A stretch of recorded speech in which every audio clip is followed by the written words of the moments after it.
Welcome to Mastering the Strings, guitar practice tips for beginner students.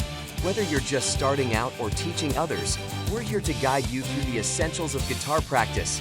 Let's drum our way to success with these top tips and resources. First up, establish a solid practice routine. Consistency is key, so set aside daily practice time, define achievable goals, and always start with a warm-up to avoid injuries. Dive into fundamental techniques next. Focus on learning chord progressions, practicing strumming patterns, and developing fingerstyle techniques for a rich sound. Incorporate metronomes and backing tracks into your practice. These tools are great for keeping time and enhancing your musicality. Understanding music theory is crucial.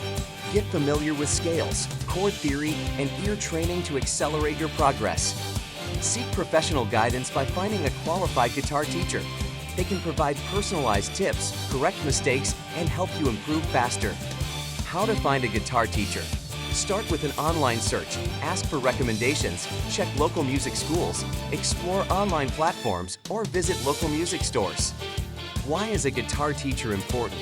They offer structured learning, immediate feedback, personalized instruction, motivation, technical guidance, music theory context, performance opportunities, resources, and help you achieve your goals. Embrace challenges and patience. Improving at the guitar is a journey filled with opportunities for growth. Record yourself to evaluate your playing and track progress. This is a great way to see how far you've come. Stay inspired and experiment with different genres and techniques to keep your practice sessions exciting and innovative. In conclusion, by following these tips, beginner students can steadily improve their guitar skills. Remember, practice is about the journey, not just the destination. Stay committed, embrace challenges, and enjoy the musical ride. With these resources and tips, you're on your way to becoming a proficient guitarist. Happy playing!